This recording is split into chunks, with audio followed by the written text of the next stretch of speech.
Enrichment, Enlightenment, Transformation.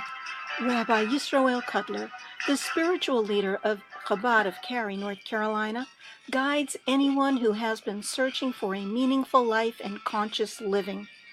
Join our discussions about the mundane, our daily activities, and then infuse every day with a spiritual twist from the inspired sages of the Talmud and Jewish mysticism, which many call Kabbalah. We learn from the root source of all religious monotheistic traditions and delve into the symbolism and levels of meaning from biblical stories.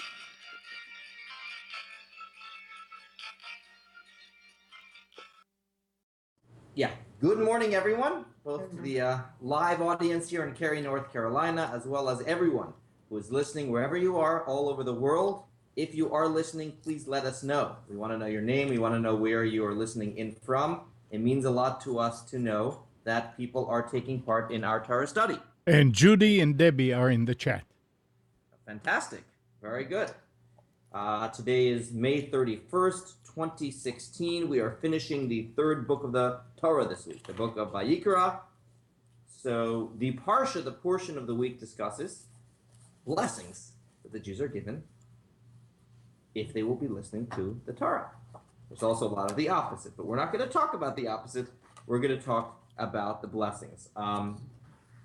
And before I begin, I want to say it's a rough day for me today. Those that are on my Facebook know that we lost a dear friend of ours yesterday. It was a young girl. She was 29 years old that lived in the Raleigh-Cary area the last couple of years. She was at Duke because she had a lung transplant 4 years ago. And ever since the lung transplant, she had to live in the vicinity in case there were ever complications, which there always was. And she, from a young age, battled one condition after another condition, and was such a source of inspiration for me and light, and lived life with such both courage and optimism, despite having challenges none of us can even imagine in terms of her health. She was fighting for her life from the day she was born. A very rare condition called Bloom's. I don't know if anyone has heard of it. Much rarer than some of the other Ashkenazi diseases that you may have heard of, but this one is very rare. It's called Bloom's disease, and she and it was her funeral is actually taking place right now. So I may go in later to do the Shiva. It's in New York, but her funeral is actually taking place right now. So definitely on my mind as we have this class today, so we can dedicate the class in memory of Rivki Darren, Rivka Bas Yisrael. Okay. So the Parsha has blessings. The Jewish people, the page is 84. 84.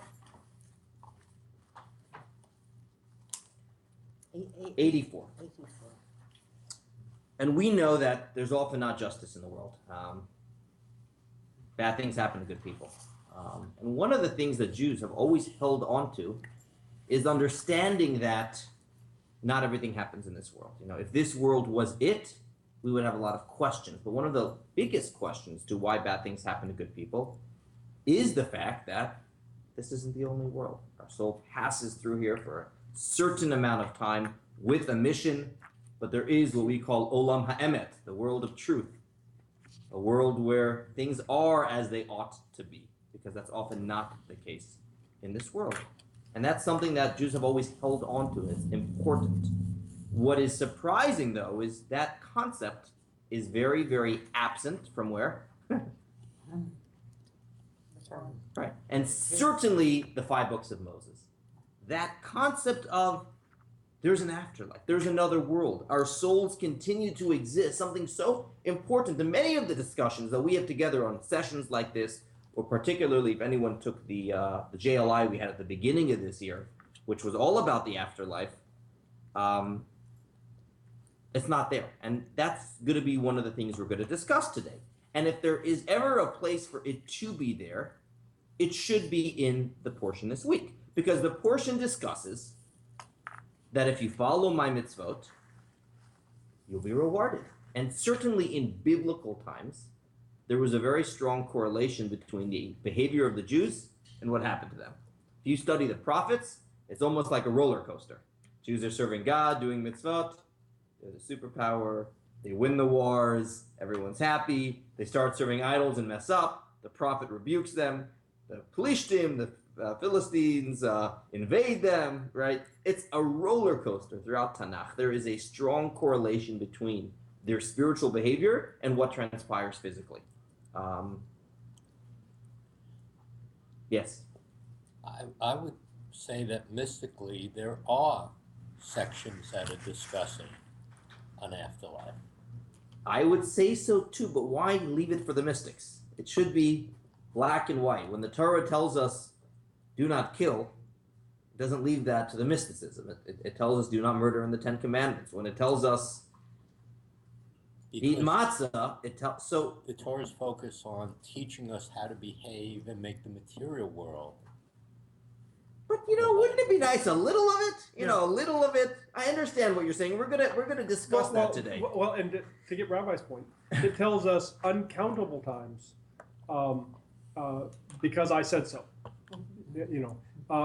Fear me, fear God. Well, how about adding in somewhere explicitly? There's more to come. Right. You should fear me. Or a little motivation over there. Yeah.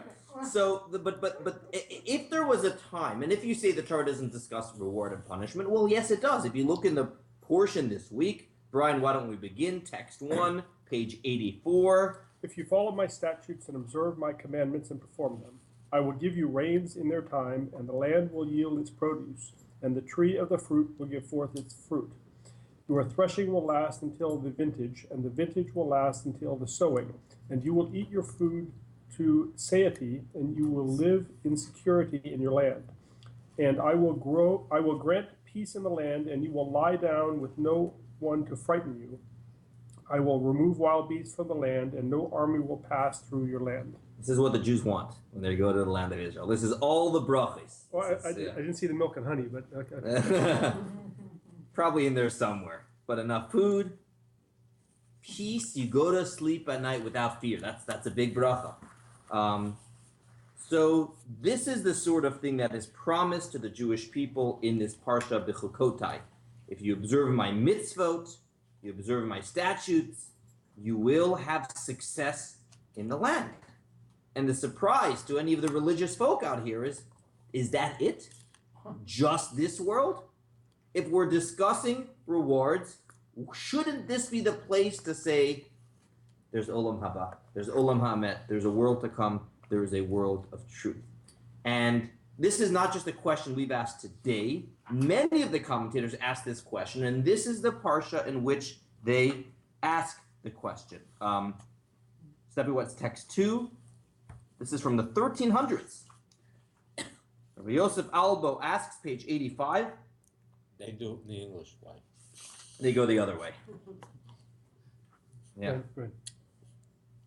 Spanish rabbi and philosopher. One more. Oh, just read the the question that both the earlier and later sages have not ceased to ask. Why isn't the spiritual reward explicitly mentioned in the Torah, as the material rewards are? Right. What's most difficult in all this is that if Torah doesn't mention the spiritual promises, which are the main reward, then why does it mention the material promises, which are secondary? So a two-part question. Lest you say the Torah doesn't want to get into reward and punishment at all, well, how come it mentions physical reward, which we believe is secondary? And by the way, spiritual reward doesn't just mean world to come. Guess what else it could say? You'll live meaningful lives. You'll have nachas from your children. I mean, there's a lot of other promises and blessings that people care deeply about, other than their bank account, their state of health, which are all important, don't get me wrong. But how come that is unnoticed, absent in the Torah? This is a question that is asked by Rabbi Yosef Albo. There is a follow-up question afterwards. I'll just paraphrase it. People of other faiths do believe in a system of divine reward and punishment for those who do his will and those that anger him. And they ask, how can the Torah be silent about it? All the other faiths of the time, he was saying, I assume he refers to Christianity, Middle Ages, placed great emphasis on the next world. And how come in the Torah itself that's absent? Okay, how come it's absent? How come it's absent? And So yes, the emphasis is on this. Yeah. So I have a thought, and I know that we don't concern ourselves very deeply with other faiths, Mhm. but Christianity at least places great emphasis on faith. Mm-hmm. We place much emphasis on action. Right. And if you're going to have your society place a lot of emphasis on faith, it's probably even more important for them to have an afterlife to have faith in, or a motive, or some such. Mm-hmm. Maybe there's that difference there. That's interesting, yeah, because the emphasis is on the spiritual faith. Therefore, what's emphasized most is spiritual, while in Judaism, the emphasis is on the physical world, and therefore, even when the Torah does mention promises, it relates it to physical. That's an interesting parallel. Does it answer the question, or is it just, it is a parallel. Absolutely right. It does. Rabbi, Yes. Debbie is saying Torah does mention in one place about honoring parents will provide a long life. She's not saying where, though. Well, that is actually in the Ten Commandments. But once again, at least literally, the long life seems to be talking about this world. So it's another example of it. Now, it is true that the commentaries mention, guess what? It may not be this world. That may only happen in the world to come. We'll have a story about that later that I shared with you a few weeks ago. Remember that boy that climbed the ladder? Did we do that here? I think we did. So, but that would be another example, Debbie, of the Torah could have said in order that you'll have a long life in the next world. The Torah could have done that. It does not. It again says in this world. It again says in this world. And if we're reincarnating to refine our soul, what do we need a heaven for? But that is a question that we had in. Did you take the soul journeys? You know, and it got into reincarnation, and I don't want to go off in detail, but even though yes, Judaism does believe in a certain in reincarnation in the sense that a soul comes down to finish a mission, we mentioned in that class that according to the Arizal, who is one of the main Kabbalists, he discusses souls after they depart. Part of the soul finishes its mission in the world. That goes on to the next world. Part of the soul does not finish its mission in the world. And it's not even that it did something wrong. That usually isn't. It's more about not actualizing part of what it had to do. You see the difference? If it did something wrong, guess where that's also dealt with? The next world. It's more about what part of our personality do we explore and discover in our lives, and what part of our personality lays dormant. So the Kabbalists say it's mostly the parts that lay dormant, so gesund, or certain mitzvot that we had to do and did not do. Not that we did sins. Mitzvot that we should have done and did not do, that has to come down again in this reincarnation. And the soul, the mystics explain, sort of like cells break off and become whole new organisms. Similarly, the souls have the ability, part of the soul, to break off and enter another life. So that is a very good question that a lot of people ask. Either you believe in an afterlife or you believe in reincarnation. How can both coexist? And the Kabbalists do explain how both can coexist. Briefly, but let's, okay, does that answer? Okay. Returning to the texts here. Demonstrating even more why we should use some clarity in the text. Correct. As opposed to Leaving deep this. Kabbalism to try and figure it out. Exactly. There is an optional section here that is parenthetical. What time do we got? 12:02. Do it briefly. If you look at the Parsha, there are, again, there are many blessings. It's nice. There's 11 verses of blessings. 20, this is going to be text 4 on 87. There are 11 verses of blessings, and there's 29 verses of curses, which is, whoa, wait a minute, why? You know, it's a question sometimes we're asked, so that is something else the commentaries are bothered by, and you would think that the power of good should be that much more than that. Two answers are given here. Text 4 is actually the Midrash. The oral tradition says from the beginning that the blessings begin with the letter Aleph. It says, if you listen to me, how do you say if in Hebrew? Im. And it finishes with, I'll stand with you upright. Komamut. Komamut means upright. Komamut ends with what letter? Taf. So really the blessings are Aleph through Taf. This is not everything. This is just a small sample of what awaits you, but it means from A to Z, Aleph through Taf. And the Midrash says, if you look at the curses, it's exactly the opposite. It begins and ends with letters that are next door neighbors to each other, to show that there's not a wider variety. Yeah, that's one answer that's given. The second answer that's given, I think, is, let's do that one inside. Text 5 from the Medrash. A man of flesh and blood who wishes to harm his enemy does so suddenly, so that he does not suspect it. However, the Holy One, blessed be he, warned Pharaoh before each and every plague, so that he should repent. And the same is true in the 30, how many verses did I say are the curses? 31 verses. It says, there's about a couple verses of curses, and then it says, hopefully you'll get the message. If you don't, then da-da-da-da-da-da. If you don't, then da-da-da. So it's not really all those curses. It is broken up, and God doesn't want to do it all away. And if you look in the story of the prophets, that is indeed what happened. It's only when the Jews did not get the message, and when things were happening to them, they didn't correct their behavior, but rather, as the Parsha explains, they behaved in a way of Keri, like the name of our town. And what does Keri mean? Just a coincidence. That's not happening for any reason. The word Keri repeats itself over and over and over in the Parsha. It means a coldness. It means happenstance. So when you don't get the message, then it's going to continue coming. So whenever I always point it out on the week of when we discuss it, the word Keri. In any event, but the idea is that God doesn't just punish right away, but there is a consideration for every single one, and it's a lesson for us. Anytime we have to discipline, we think long and hard before we do it. There was a beautiful story of the previous Rebbe who was ill at the end of his life, and he was under constant medical care. And once they were giving him an injection, and before they gave him the shot, what do all doctors do? They this negative possibility, etc. So, well, no. What do? They rub, yeah. they rub all the alcohol, and they make sure it's completely sterile, and then they give the injection. So he says, what a lesson! Any time in life, before you give someone a shot, in other words, any time in life you give someone constructive criticism, right? You're giving them a shot for their benefit, but you're rebuking. You are saying something sharp.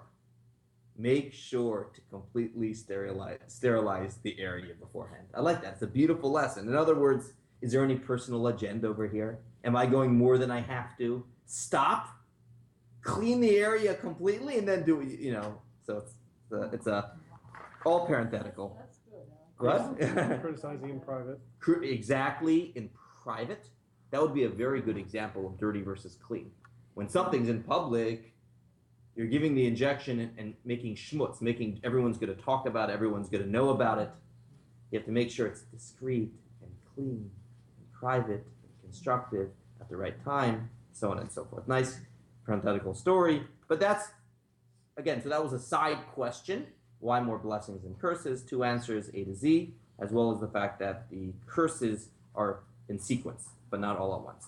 Okay, let's go back to our main question, and that is, how come the Torah is absent about spiritual rewards, whether that's the afterlife or whether that is meaningful life, nachas from the children, so on and so forth. This question makes its way to the Kuzari. Anyone familiar with the Kuzari? No. So in the 1000s, there was a Jewish philosopher by the name of Rabbi Yehuda HaChassid, Rabbi Yehuda HaLevi. And he wrote one of the best known philosophical works in Judaism. This is a little bit before Maimonides writes Guide to the Perplexed, which is very. But the Kuzari is a very famous book. And he makes a discussion in his book as if it's a debate between a king and different faiths. And the Kuzari is the name of the king. And he asks the Christian person this and the Jewish person this, and there's a back and forth in the question. Many of the philosophical proofs we give about the belief in God or how Torah is true, it comes from this book, the Kuzari. So he writes in that book, 89, where are we up to in the reading? Yeah? Do not be a slave. Sorry, 89, page 89. Oh, I'm sorry. Text 7. I'm sorry. No. Said the Kuzari, I see that the promises of the others are richer and more ample than your promises. So the Kuzari, so to speak, it's a fable, but this king turns to the rabbi, the one representing Judaism, and says, the other faiths are promising better stuff than you are. You know, there's so much about the afterlife, whether, again, you would probably have Islam in there as well, and Christianity. This is not so highlighted so much in Judaism. So that is the question that he asks. And it's not just the Kuzari that was bothered by this. There is a very interesting teaching in Pirkei Avot, Ethics of Our Fathers. And those that are coming to tomorrow night's class, we're going to explore this. This is in the way beginning of Ethics of Our Fathers. And one of the sages taught as follows, text 8a. Do not be as slaves who serve their master for the sake of reward. Rather, be as slaves who serve their master not for the sake of reward. And the fear of heaven should be upon you. So what is, his name was Atignos. What is Atignos teaching over here? What's his teaching? Freedom. What is it? What is he saying? Goodness for the sake of goodness. Correct. In our relationship with Hashem and God and doing mitzvahs and being good to other people, we shouldn't be asking what's in it for me. We should do what's right because it's right. We should do what's right because it's fulfilling God's will. We shouldn't always be looking for what's in it in return. This was this great rabbi, who was a very prominent rabbi, Atignos' big teaching in life. Guess what? It had big consequences. There were a few of his students that misunderstood their teacher. And they thought what the teacher is saying is, there is no reward. There is no afterlife. There is nothing else. And one of the most famous of these students, his name was Tzadok, and he started a whole new sect of Judaism called the Tzedukim, the Sadducees. Because I don't know why they couldn't have had a little chat over coffee just to clarify this, but this is how problematic this issue was and how it led to these consequences. It says that. The commentary on Pirkei Avot, 8b, tells us, and? 8b. Right, 8b. Antigonus of Soko had 2 students who would study his words, study them with students, and those students with their own students. They examined them and said, why would our fathers say such a thing? Can a laborer work for an entire day and not receive his pay in the evening? Surely had our fathers known there's another world and that there is a resurrection, they would not have said this. So it must be that there is no another world, and that's why they taught this. Keep on going. They separated from the Torah, and from them emerged 2 breakaway groups.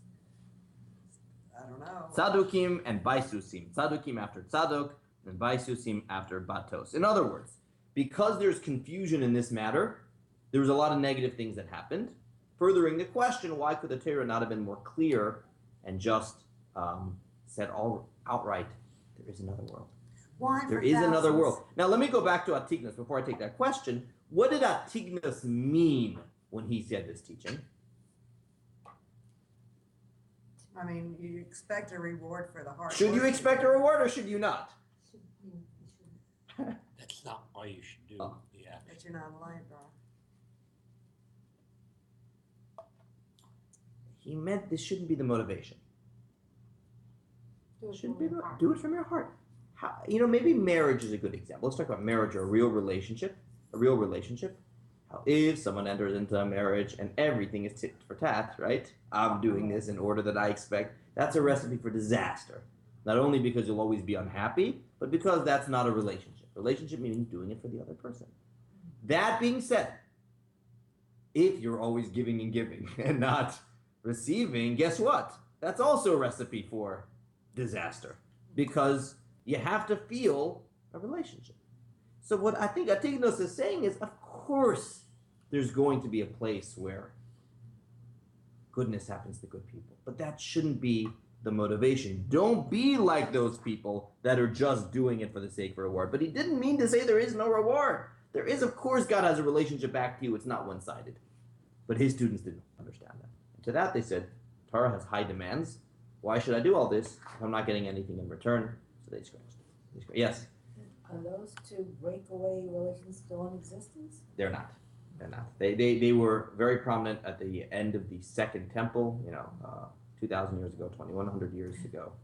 Exactly. But I never heard of the Baitusim. But the Tzedukim is, why did one survive and not the other? Do we know? I don't know. Yeah. Even the Tzedukim didn't survive. Later, there was another reincarnation of the Tzedukim called the Karaites. But that was slightly different. They believed in the written law, not the oral law. Slightly different. Right. Some of their philosophy came from the Tzedukim, but there's no Sadducees today. No. So it didn't last either, right? Did they must have caused more trouble. They did. If you read the whole story, they were at the end of the Second Temple, they were very, very corrupt. They were in control of the powerful positions. They fought their way into office. The Tzedukim caused a lot of problems to the Jews at the end of the Second Temple. Rabbi. Yes. Debbie has another comment here about doing stuff. She said, do humans do anything without some motivation? For the sake of spiritual afterlife is a motivation. For the benefit of another human is a motivation. For self-benefit is a motivation. Correct. Certainly, good question, Debbie. Certainly, and this would, I'm going to answer with the Hasidic answer, and in Tanya it explains that we have different forces inside of us, an animal soul and a godly soul. Most of the time we operate at least partially based on our animal soul. And as far as our animal soul is concerned, there must be some motivation of self. Even if it's something as subtle as, this makes me feel good. That's very subtle, right? I'm giving I think everyone in the room would agree that there's nothing wrong with that at all. But there's still a touch of, I couldn't walk by that poor person, I would feel horrible afterwards. Mm-hmm. As opposed to, it's purely for them. So what it says in Tanya is most of us, almost all of us, most of our actions have a touch of the animal soul, and as a result, we'll have a small taste of the animal soul. The question is, how much of it and how bad? There is doing things totally for ulterior motives, like I want a lot of respect, I want a lot of honor. And then there's the more subtle ones, world to come, my soul. But what it does say in Tanya is we also have the capacity on those rare occasions that we're operating only from the vantage point of our godly soul, where it's truly for someone else and truly for God. But to expect someone to always live that way, unless you're a completely righteous woman or man, I don't think that's a possibility. And Torah acknowledges that. And that's why Torah acknowledges these rewards. And therefore the question, again, reinforcing that question, why couldn't Torah help our animal soul along a little bit and reinforce these ideas that there is a spiritual world that follows? Why do we believe that there needs to be anything beyond this life? Why does so let's take that question now. So maybe you say, well, the Torah doesn't mention it, so prove to me that there is that. So if you look later in the Torah, past the 5 books of Moses, into the prophets, there's a few stories in the prophets that allude to far deeper than the Torah of an afterlife. In the 5 books of Moses, it's very vague. Certain righteous individuals, when they pass away, Abraham, Sarah, what is the word it uses? Vayasef elamav, they were gathered to their people. Does that allude to some sort of... Maybe. I'm sure devil's advocate would just say it's an expression that just like their ancestors had passed away, so too they have passed away. But they have been gathered to their people seems to imply some sense of uniting, souls uniting. Very powerful. Many of the great people, it says they were Vayasef elamav. But in the prophets, how were you going to... With Jacob, it says he took his last breath. It never says and died. Mm-hmm. When everyone else also died. What Moses? It says it passed away. Moses, did It he says die? died. It does say Okay. die. It does say die. But by Jacob, it doesn't actually say Right. he passed away, leading to that idea that Jacob didn't die. And then, of course, in the prophets, you have the story of Elijah the prophet, which is for another occasion. We're going to learn an interesting one here. I don't think we ever discussed this at the Lunch and Learn. So there's a period of King David's life where he is on the run. Why is he on the run? He's becoming quite popular. The previous king Saul, things were already going downhill. He wasn't listening to, he was a righteous person primarily, but a few little mistakes he made, and he was told that his kingdom was not going to continue after him. King David is already anointed by the prophet, but privately. He's not yet accepted by the people yet. He has to wait his turn. Then he rises to fame when he does what? Kills Goliath. Very good. After he kills Goliath, the other king Saul becomes envious of this youngster, who everyone is, right? Whoever, and he doesn't want the honor, but it's chasing after him. And sadly, he has to flee from Shaul. Shaul's after his life. And we have many chapters in the book of Samuel where he's running for his life. So there's one time where he's running for his life, and he and his gang, he had a little bit of a following, are starving. They have no food. And they happen to come across a guy whose name is Naval. And Naval was a guy he had helped earlier in his life. And Naval was very rich and had orchards and farms.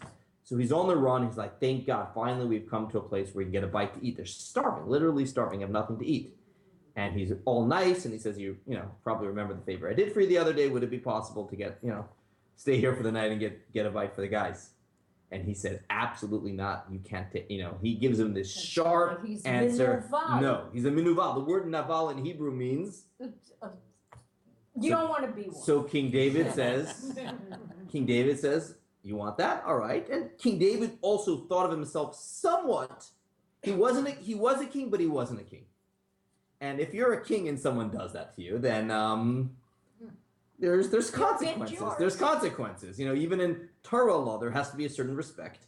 So King David gathers his folks and he says, if you're not giving to us, this means war. Okay. So King David is actually prepared for violence until Naval's wife, whose name is Abigail, comes to the rescue. She's the wise woman, and she calms him down. And she says, you don't want to I know you want to kill my husband right now. And first of all, she says, I know he's a good for nothing. That's the best. I know he's a good for nothing. I know he's a good for nothing. However, just imagine, that's what you want to do. You want to kill him because he's a good for nothing. Do you realize what this is going to do to you? And she says, text 9a, wise woman. Yeah. And a man has arisen to pursue you and to seek your soul. But my Lord's soul shall be bound in the bundle of life with the Lord your God, while the soul of your enemy, God will sling it with the hollow of the sling. And I wish it gave us some more verses here. She gives a beautiful speech, and she basically says, if you make this blunder, you're going to forever suffer, both in this world, and she says, in the world of, but if you act with, you hold back, your soul will be bound in the bundle of life, and the soul of your enemies God will deal with. Until I prepared for this class, I forgot that this is one of the strongest allusions to an afterlife in the Torah. By the way, this has also made its way to our liturgy. Bound in you ever see these words, Tzura b'tzror hachayim? That's part of the ceremony at a funeral. They use these words. In fact, on a Jewish gravestone, there's a few letters traditionally. There's a Taf, a Nun, Tzadik, Bet, Hey, Hey. You see those letters on most Jewish gravestones, and it's an acronym for their soul shall be bound in the bundle of life. That's where that comes from, those letters. So, and the commentators explain, what does it mean? What does it mean when she says she'll be bound in the bundle of life? It means after the soul's separation from the body, your soul will continue to live and be plugged into the source of life. So here, this is a pretty powerful place in the prophets that allude to this idea. Yeah. Why do we think she said that to him? Is she a prophetess, or what's going on? We would need to study that story on its own. It's a good story. Was she just trying to save her husband? Is that, you know what the end of the story is, by the way? No. She fed him a lot of food. Okay. Her husband got so upset the next day, he had a heart attack. Really? Really? There's also another postscript to the story. She ended up marrying much later on King David. So there's a, we really, learning Samuel together would be Shmuel. Is like fascinating. What was that? She had the hot spot. No. In any event, she's seen as a very righteous woman, Abigail. And I believe, is Abigail mentioned amongst the prophetesses? Debbie, can you look that up? Is Abigail mentioned amongst the prophetesses? Please let us know. There's a list of all the Nevi'im, and she might be Debbie. So if you can look that up, that'll be great, Debbie. Okay. Let us continue. It gives another example as well of King Saul, but we're going to skip that text. Perhaps the strongest verse in the Torah that alludes to this idea is text 11. Jackie, why don't you read text 11? King Solomon writes in Kohelet. And the dust returns to the earth as it was, and the spirit returns to God who gave it. So body is death is an inverse birth. The soul returns to its place and the body returns to its place. So this also is part of the words that we say at the funeral. But we do have examples in the prophets, and most of it comes from the Talmud, Midrash, Kabbalah. Again, furthering the question, if this was a Jewish belief, and it was a Jewish belief way back when, how come it is so absent from our world? Okay. Well, who came up with the ideal of in the world to come? Well, that's what we're saying. It was always part of Jewish belief. The prophets mentioned to it. So that's our question. I believe that it was a traditional Jewish belief. I do not believe, as some critics want to say, that it was an invention of the rabbis in that era. No, I believe that it was always part of Torah. And if that is the case, how come it is absent? How come the Torah doesn't promise it? How come in this week's Parsha, when it's telling us to do what's right, it doesn't mention it? But it seems like it's a physical world and the world to come. It seems like it's still a physical world. No. Olam haba is spiritual world. Is the soul continues to exist. There's another concept of Mashiach, but for another discussion. Now, so what are the medieval scholars who answered this question? These are the main two answers given. 14a, page 95. The Ibn Ezra, who lived in the 1500s, writes, The opinion of Rabbi Avraham ben Ezra, being that the Torah was not just given to the individual, but to all, and only 1 in 1,000 will understand matters of the world to come, for they are profound. Therefore, the discussion centers on the reward in this world. Torah has to talk to the lowest common denominator, and you start promising heaven. People can get the wrong idea, as we have sadly seen that idea, convoluted in other faiths. So therefore, the Torah keeps it practical and simple. That's what the Ibn Ezra, is that the Ibn Ezra? Yeah. That's what he suggests, that the Torah in general talks about physical, down-to-earth ideas that everyone can understand, and leaves the more mystical ideas to Kabbalah and other things. So that's his answer. Maimonides, 14b, gives another answer. In the opinion of the Rambam, all of these promises are not the actual reward. All the good and bad consequences mentioned here are only speaking of the removal of hindrances. If you observe my commandments, I will take away any obstacles to their observance, like war, illness, and famine, so that you will be able to serve God without any hindrance. However, the primary reward of the world to come is not mentioned here, so that one will serve his Creator for its own sake and not for reward or out of fear of punishment. So Maimonides writes, the Torah is really not giving us reward in this parsha. What is it doing?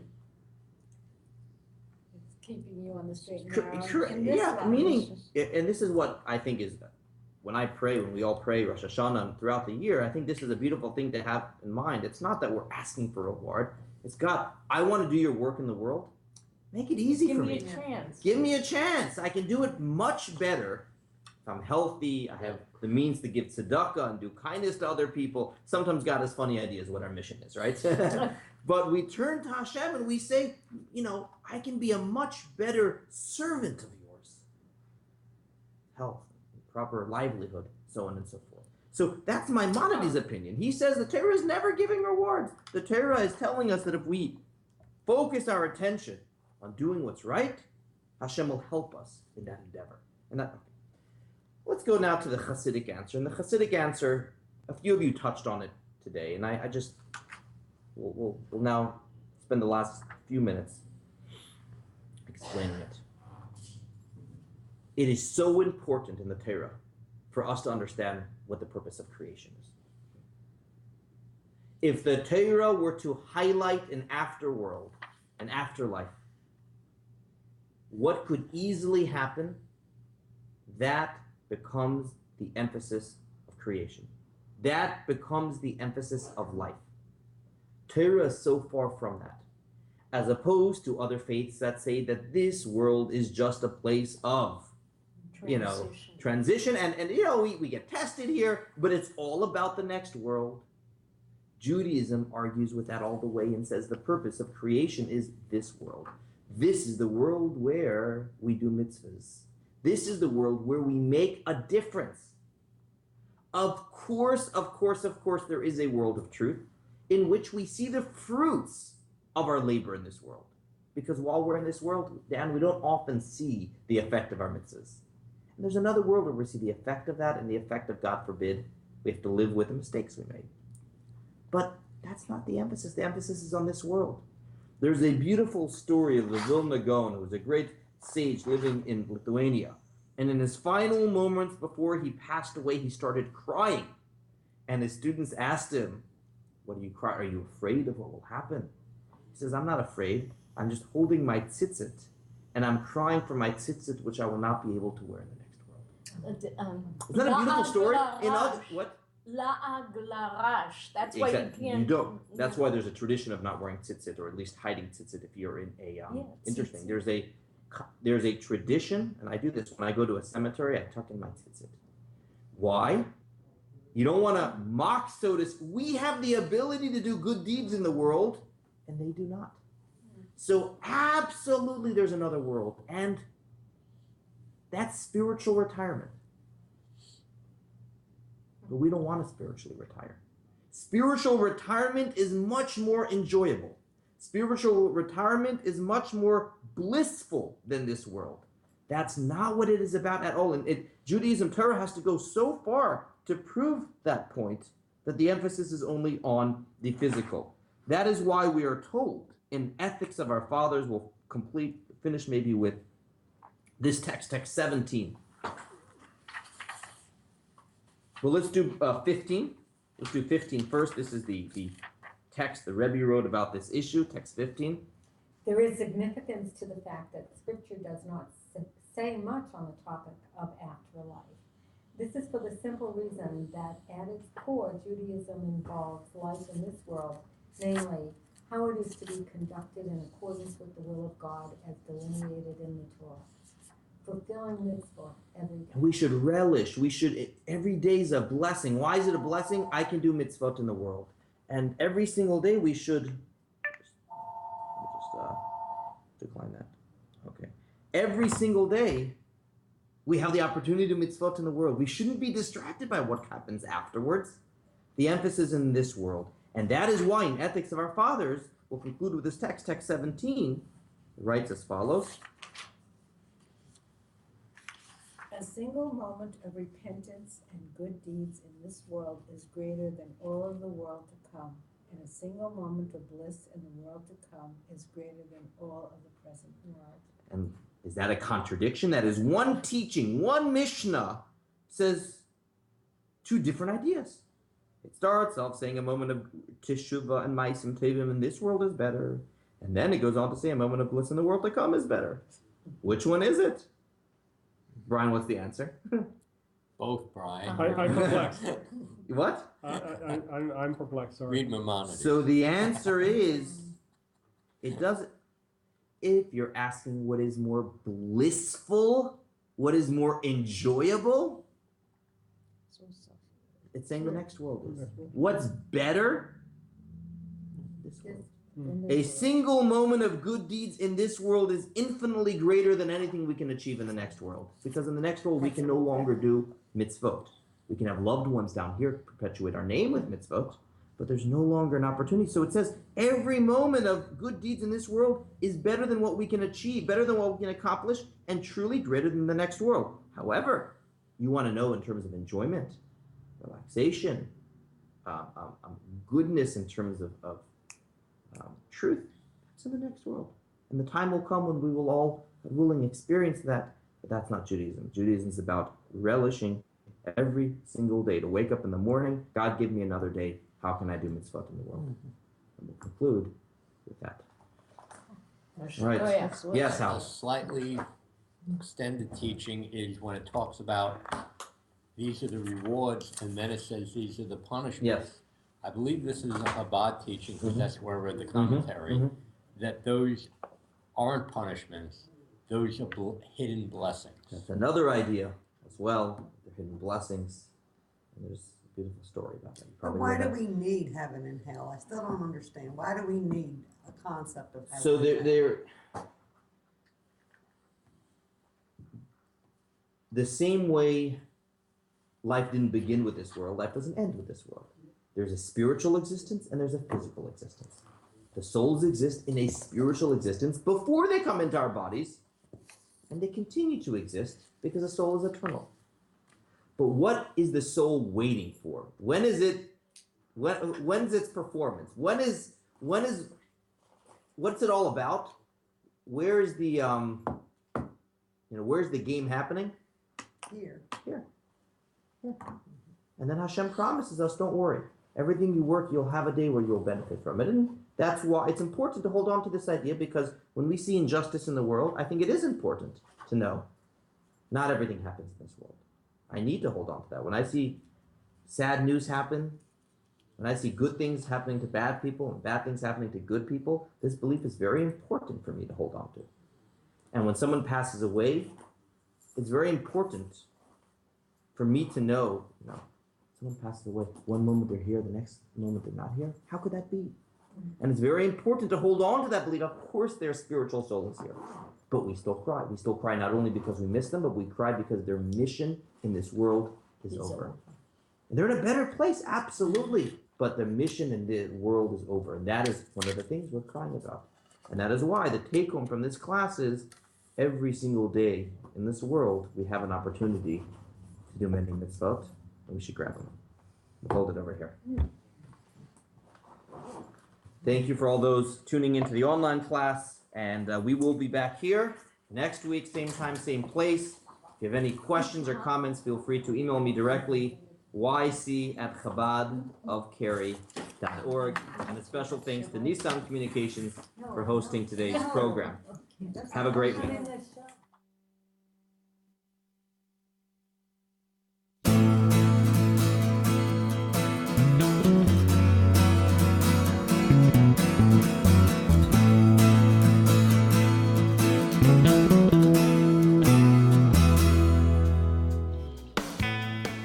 You are tuned to the Nissan Communications Network.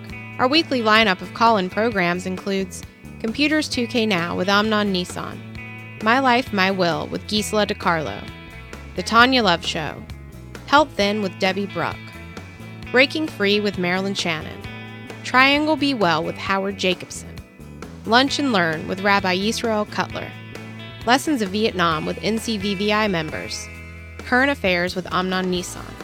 And if you tuned in too late, you can always watch each program in its entirety or download an MP3 audio file of it in the archives section on nissancommunications.com.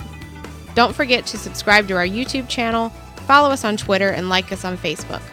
Sponsored by Atomos.com, makers of quality video recorders and converters, CarolinaApparel.com, and DeltaForce.net.